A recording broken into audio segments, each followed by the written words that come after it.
Thank you. Thank you. Thank you so much.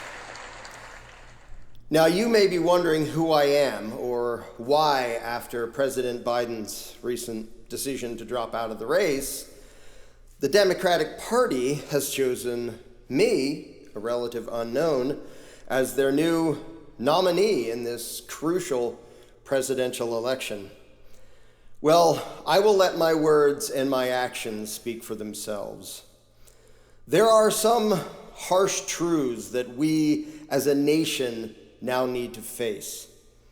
And there are those, including many in my own party, who won't like to hear some of this. But it is time we face the truth, the whole truth, and nothing but the truth. Now more than ever, this nation needs unity and strength to face an uncertain future. This country has been through enough division with all the problems that we as a nation now face. We can't afford to be at each other's throats. And so I want to begin by offering an olive branch of sorts. As representatives of all of the people, we need to listen to the concerns of all of the people. Too long have establishment Democrats carelessly dismissed the genuine and important concerns of conservatives and Republicans. This is not the time to demonize and accuse those who simply have different views. This is the time to come together to solve the real-life problems of all Americans, to dismiss the millions of hardworking, decent people who currently support Mr. Trump's campaign as just malicious deplorables driven by hatred. That's foolish. It's counterproductive.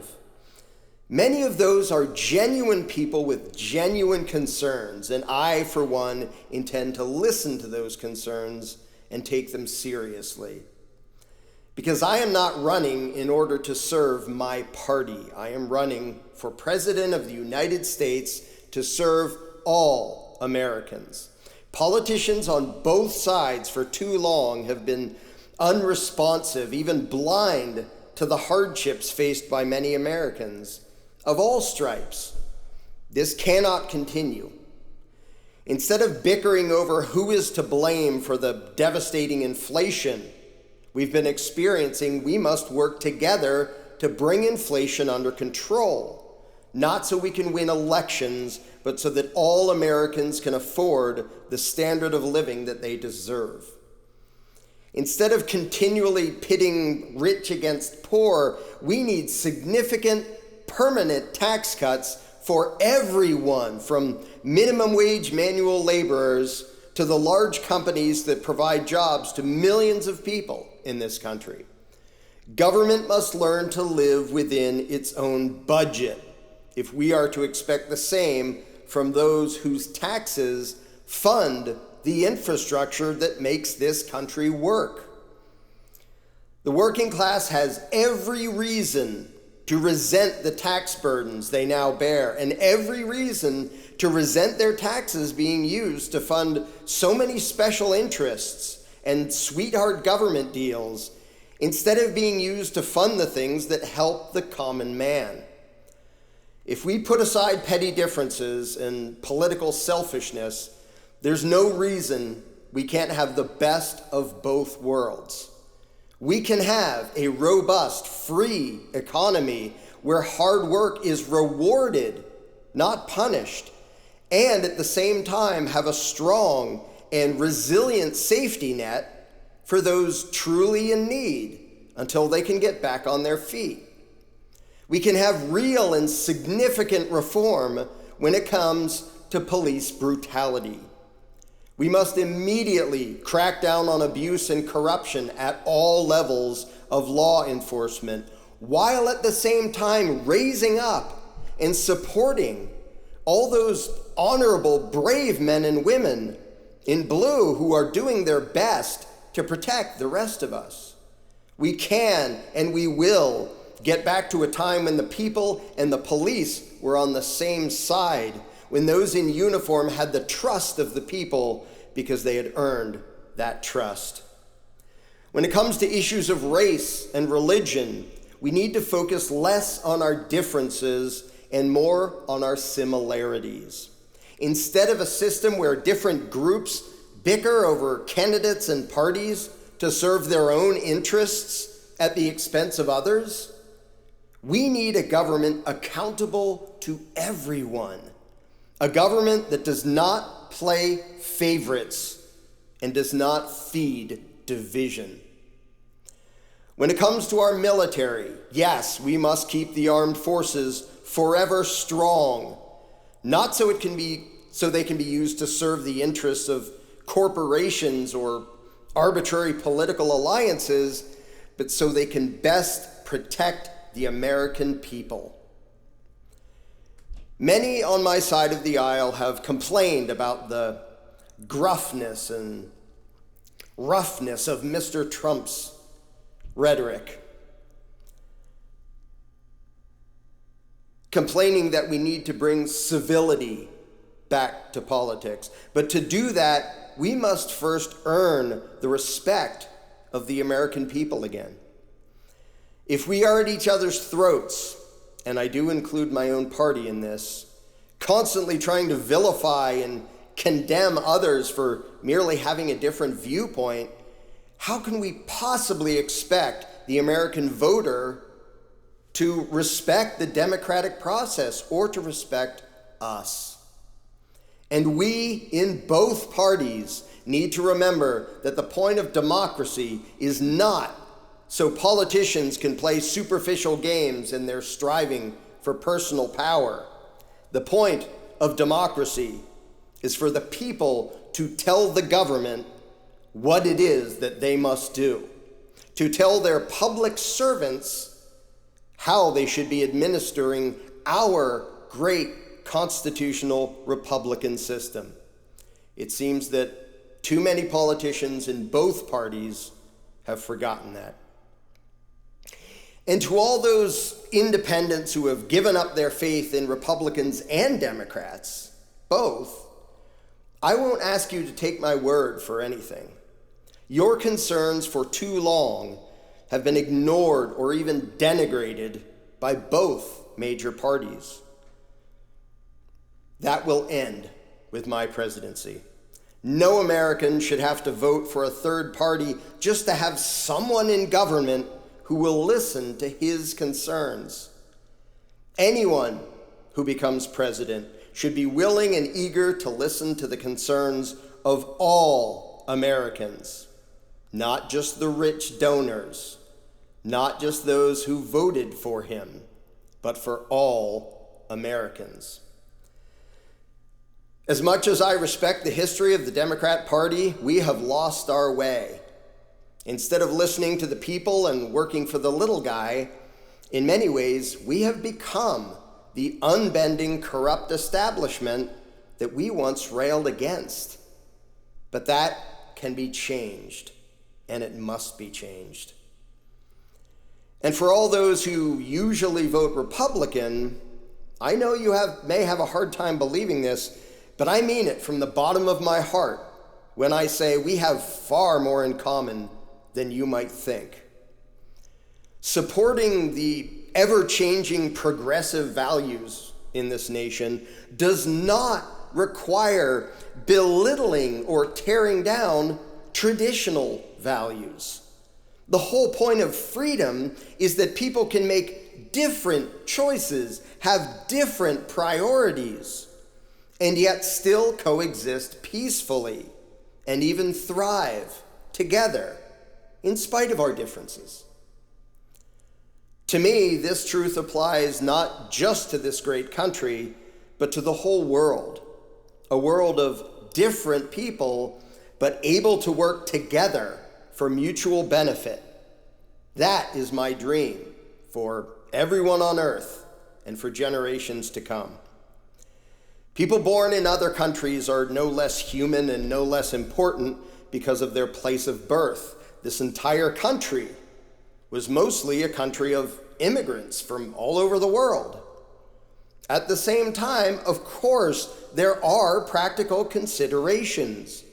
As we have seen in the US and elsewhere, completely unlimited immigration can cause sudden and enormous economic and cultural problems.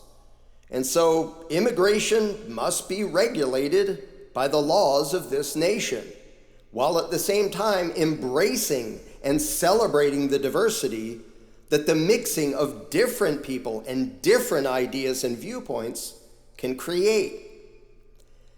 Natural-born Americans and recent immigrants need not be enemies.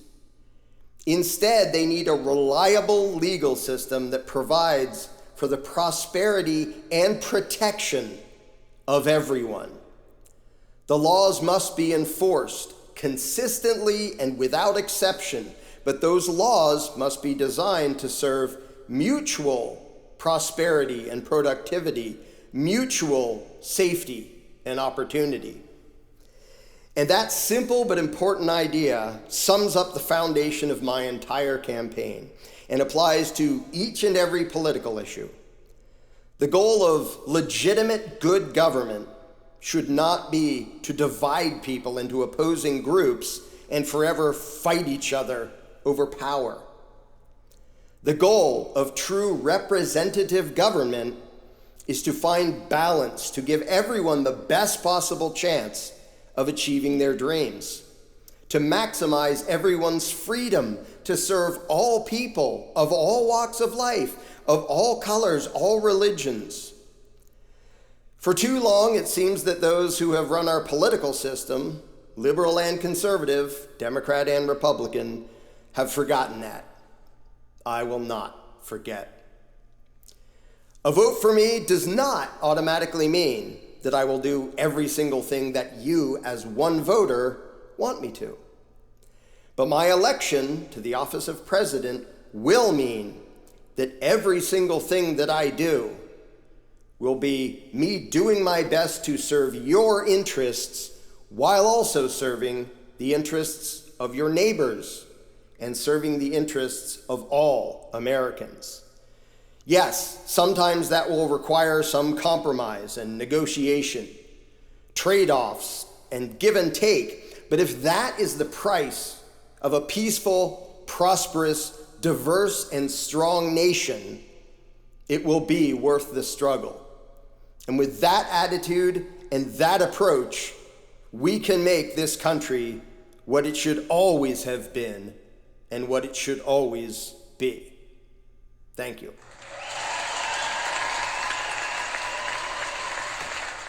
All right, everything I just said was absolute bullshit. Political bullshit start to finish. But what some of you might have noticed, it was better bullshit than the left or right know how to do anymore these days. They put out this doddering, demented, corrupt piece of crap who can't complete a sentence. And then this other corrupt, crooked, at least he can complete a sentence, even though almost every sentence is a lie. And he's a power-happy, anti-freedom psycho that people are trying to hallucinate into being pro-freedom when he's not. So this particular little pile of bullshit that I just did, I wrote that in one shot. There were no edits. And I recorded it in one shot. I messed up a little bit in a couple places. I'm just me. Nobody paid me to do that, nor should they have paid me to do that. And yet you have a ruling class with basically unlimited resources, just billions of dollars, huge staffs of people to work on these things, to do their propaganda, and it just sucks.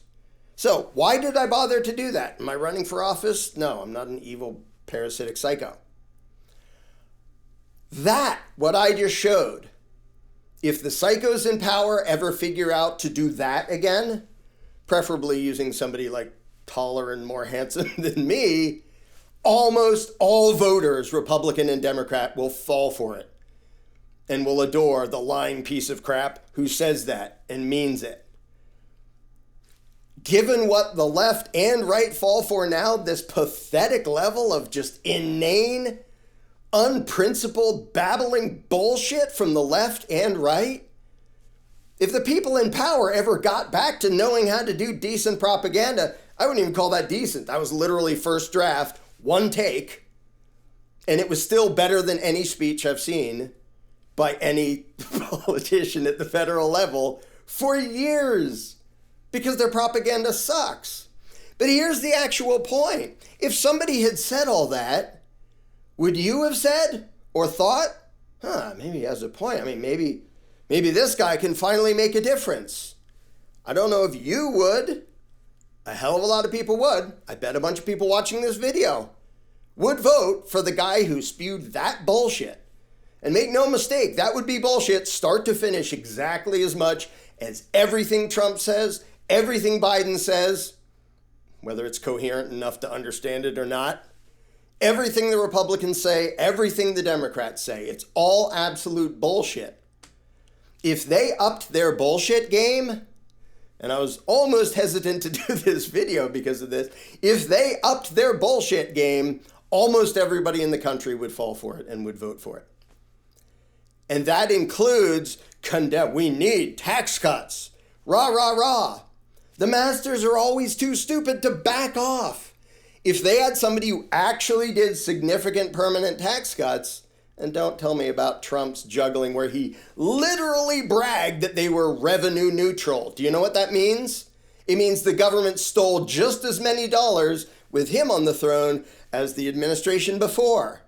He was bragging about that. Yeah, I lowered taxes, but then they worked a little bit more. It's like, yeah, I didn't whip the slaves as much, but they picked more cotton.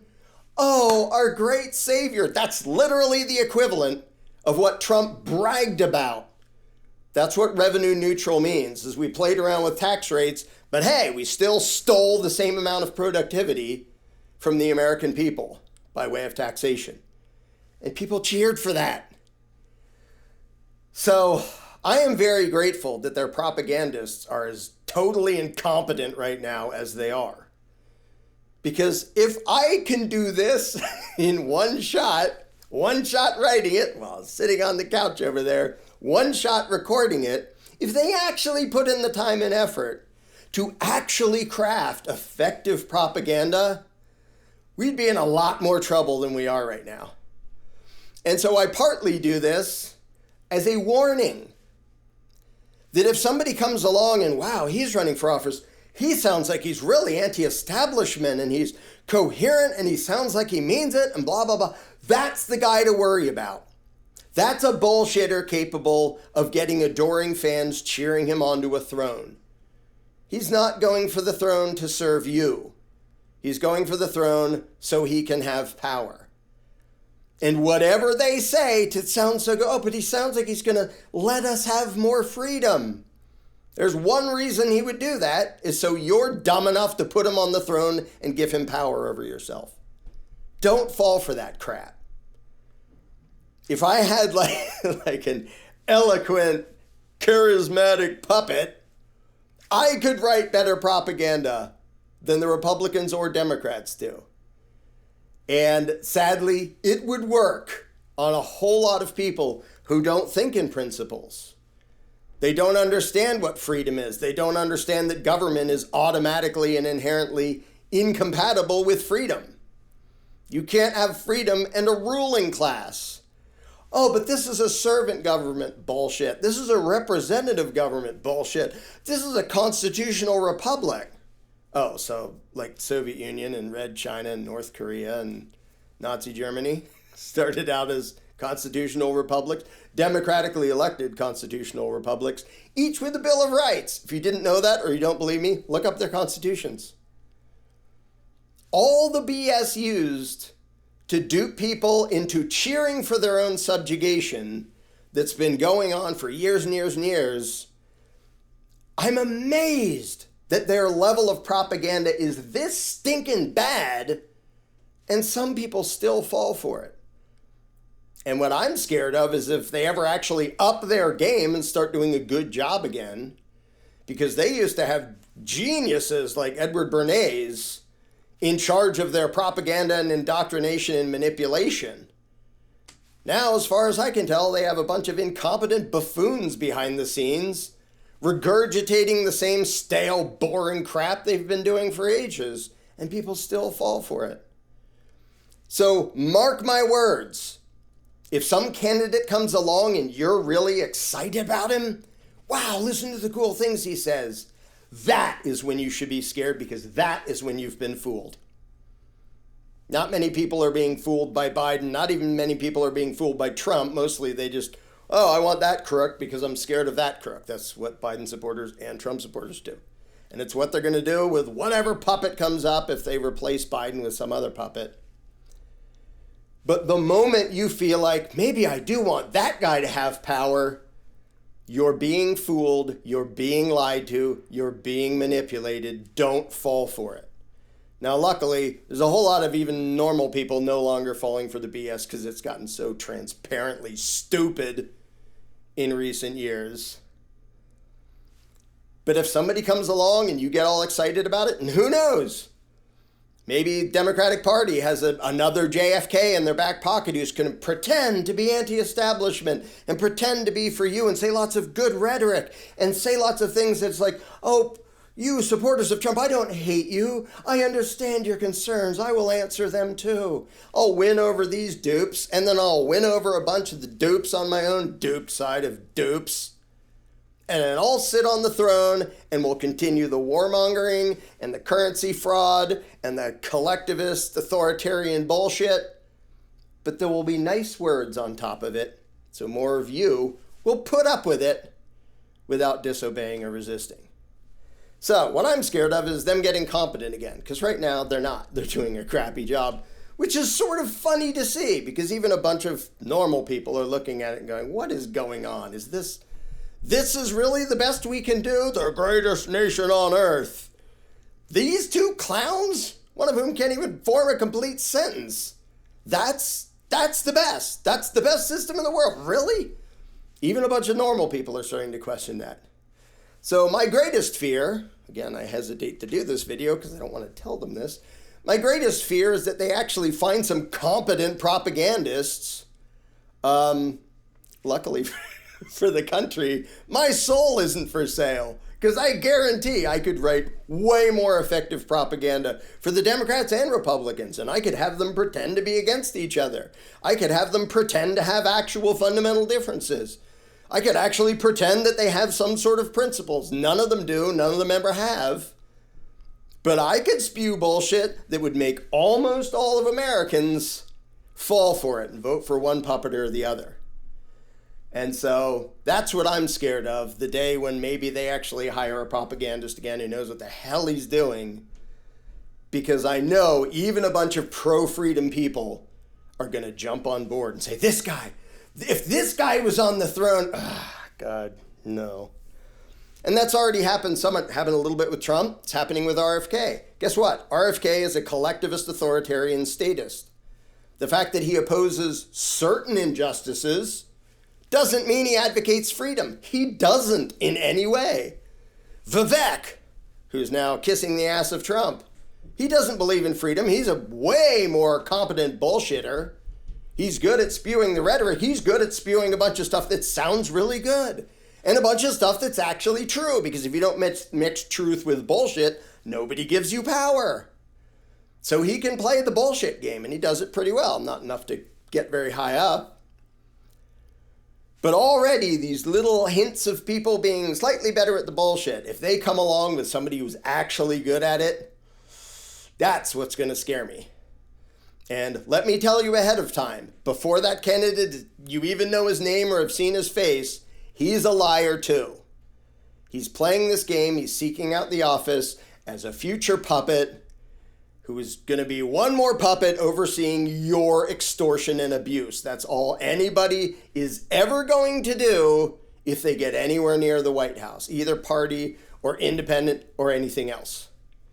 So consider yourself warned ahead of time, and I'll make it a point to save this video for future reference.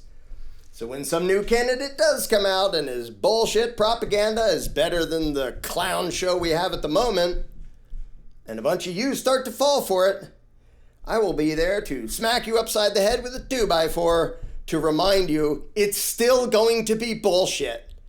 The fact that they got worse at doing bullshit doesn't mean it's ever been anything but bullshit. If somebody is trying to achieve a position of power over you, he's not doing it for your benefit. Let me say that again, and then I'll end this video. If somebody is seeking out a position of power where he will have power over you, he's not doing that for your benefit. Somebody doesn't try to achieve the ability to forcibly dominate you because he gives a shit about you. Duh.